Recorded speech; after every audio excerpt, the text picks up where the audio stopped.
আজকের রান্নাগুলো অনেক আগ্রহ নিয়ে করেছি, কারণ সব কিছু মাটির বাসনে রেখেছিলাম। আর মাটির বাসনে যদি রান্না করতে পারতাম তাহলে আরও ভালো লাগতো। যেহেতু মাটির রান্না করার পাতিল ছিল না, তাই মাটির পাতিলে রান্না করতে পারলাম না। হ্যালো এভরিওয়ান, আসসালামু আলাইকুম। সবাই কেমন আছেন? আশা করি সবাই অনেক ভালো আছেন। আমার অনেক ইচ্ছা মাটির পাতিলে রান্না করবো, কিন্তু আমাদের বাসায় মাটির পাতিল নেই। কয়েকটা মাটির বাসন ছিল, তাই সেগুলোতে সব কিছু রেখেছিলাম।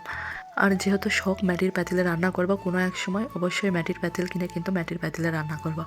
এখনকার মতো রান্নাবান্না শুরু করে দিব, তাই মাছগুলোতে সব মশলা দিয়ে দিচ্ছিলাম। আজকে ঘ্যাটি করব, আলু ঝুরি করে, পটল দিয়ে, কুমড়ো বড়ি দিয়ে, মাছ দিয়ে ঘ্যাটি। এভাবে ঘ্যাটি কিন্তু অনেক ভালো লাগে।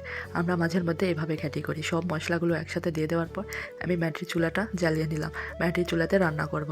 মাটির চুলাতে রান্না করতে কার কার ভালো লাগে অবশ্যই কমেন্ট করবেন। আমার কাছে মাটির চুলাতে রান্না করা আগে অনেক বিরক্ত লাগতো, আর এখন এসে মাটির চুলাতে রান্না করতেই বেশি ভালো লাগে। চুলার এক পাশে মাছ কষাতে দিয়ে আমি আর এক পাশে কুমড়ো বড়ি ভেজে নিচ্ছিলাম।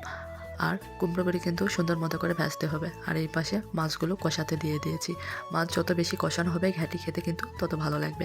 কুমড়ো বড়ি ভাজা শেষে আমি মাটির পাত্রে তুলে নিলাম। আর সব কিছু আজকে মাটির পাত্রে রাখবো। কুমড়ো বড়ি কিন্তু পারফেক্টভাবে ভাজতে হবে। হালকা ভাজলেও চলবে না, আবার বেশি ভাজলে কিন্তু তিতো লাগবে। তাই একটু লাল লাল করে ভেজে নিলাম। ঘ্যাটির সাথে রান্না করব টাকি মাছের ভর্তা, আর এর জন্য পেঁয়াজ রসুনগুলো ভালো মতো করে ভেজে নিচ্ছিলাম। আগে পেঁয়াজ রসুন ভেজে নিয়ে একটু জিরা দিয়ে দিলাম। তারপর মাছে হলুদ লবণ দিয়ে পেঁয়াজগুলো লাল লাল হওয়ার পরে কাঁচামরিচ দিয়ে দিলাম। তারপর কাঁচামরিচ দিয়ে কিছুক্ষণ ভাজার পর এবার মাছগুলো দিয়ে দিব। আর টাকি মাছের ভর্তা কিন্তু আমার অনেক পছন্দের। আমার না, প্রায় সকলেরই কিন্তু টাকি মাছের ভর্তা অনেক পছন্দের। আমাদের মেয়েদের দিনের বেশিরভাগ সময় রান্নাঘরেই চলে যায়। আসলে মেয়েদের জীবনের প্রথম কাজ হচ্ছে রান্নাবান্না। আসলে রান্না বান্না না জানলে সেই মেয়ের কোনো দামই নাই, কথাই বলে না। অনেক সময় অনেকেই কিন্তু এভাবে এই কথাটা বলে থাকে। মাছগুলো কষানোর শেষে পটল আলু দিয়ে দিব। এরপর ভালো করে পটল আলু দিয়ে আবার কষিয়ে নেব।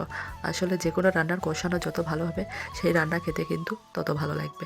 আমি জানি না আমার রান্নাগুলো কেমন হয়, হয়তো অনেক ভুল ত্রুটি থাকতেই পারে, কারণ মানুষ মাত্রই ভুল। তারপরে কিন্তু আমি আমার মতো করে ভালো করার চেষ্টা করি।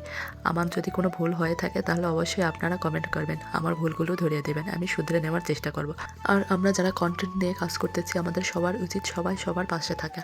সবাই যদি সবসময় সবাইকে সাপোর্ট করি তাহলে কিন্তু সফল হওয়া যাবে। আর একজন যদি একজনকে সাপোর্ট না করা হয় তাহলে কখনো সফল হওয়া যাবে না। একজনের সাপোর্ট পেতে হলে অবশ্যই কিন্তু তাকে সাপোর্ট করতে হবে। কষানোর পর আমি কয়েকটা টমেটো দিয়ে দিলাম, আর টমেটো দিয়ে সব কিছু কষিয়ে নিয়ে এবার সব কিছু ঘেটে নেওয়ার পর পানি দিয়ে দিব। তারপর কুমড়ো বড়ি দিয়ে দিলাম। শীতের সময় ঘ্যাটির মেন উপকরণ হলো রাঁধুনি পাতা।